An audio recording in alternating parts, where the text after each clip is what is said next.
In a free society we are supposed to be able to elect representatives of the people for the people. In a totalitarian society the leaders are of themselves and for themselves, and they abuse their power and use and exploit and strip away rights from any people group for their own. Unfortunately, U.S. Attorney Holder just committed an act of what may be one of the biggest abuses of power in U.S. history. The Washington Post just reported that the highest-ranging legal authority of the executive branch of the United States is poised to wage war against the Ferguson Police Department. And for what crime? For doing their job. Milwaukee Sheriff David Clarke is an African-American and a Democrat, but has called out Eric Holder on this issue, calling Holder's actions a slap in the face to every law enforcement officer in America, because for his insinuation that law enforcement officers across the United States engage in some nefarious or systematic and cultural attempts to violate people's civil rights. Eric Holder is an arch-liberal, perhaps more liberal than any prior Attorney General office holder. He is a Democrat appointed by a Democrat who never had to be elected to power. He is abusing his power by race-baiting and singling out Ferguson, Missouri for what even the liberal Washington Post has to admit is, quote, seeking out possible constitutional violations at a rate twice that of any of his predecessors, unquote. Now if this isn't the pot calling the kettle black, I don't know what is. Oh, did I actually say something about a black kettle? And could this constitute a hate crime against kettles?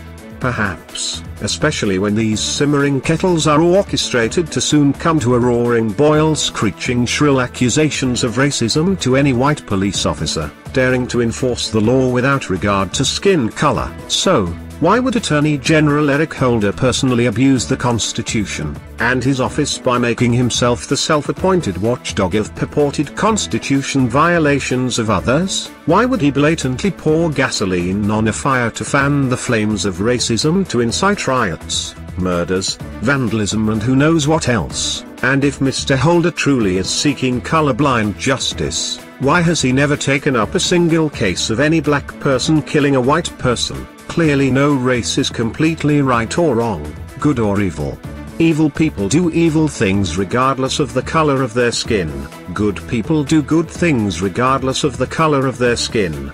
Why on earth would he want to intentionally set the civil rights movement back several decades?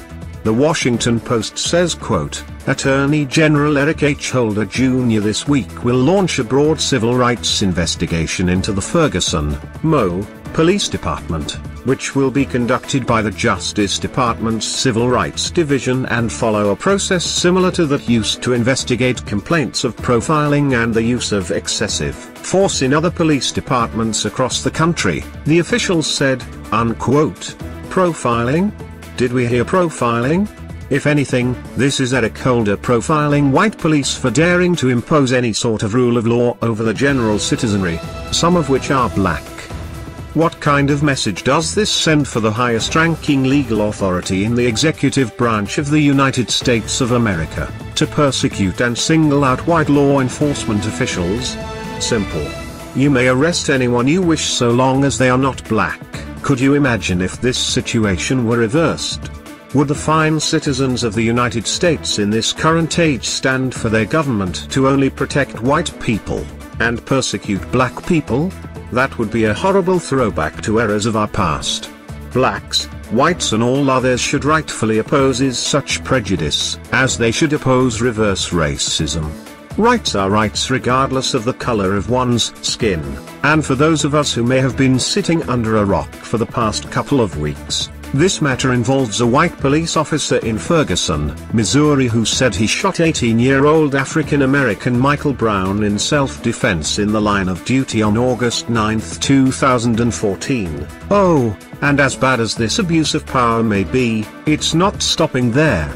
Federal officials are now saying they are planning to persecute, quote-unquote probe other police departments like Ferguson that are predominantly white departments in African-American communities, so the next time a black criminal is running from the scene of a rape or murder, due to this flagrant abuse of power from the so-called Justice Department.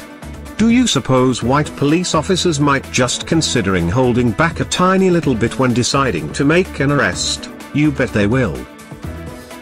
So there you have it, crime pays when waged from the highest ranking seats of power. And just who is going to investigate this abuse of power of this highest ranking legal authority? Will the Fox investigate the hen house? Will most in the mainstream news media cover this story objectively? Don't hold your breath.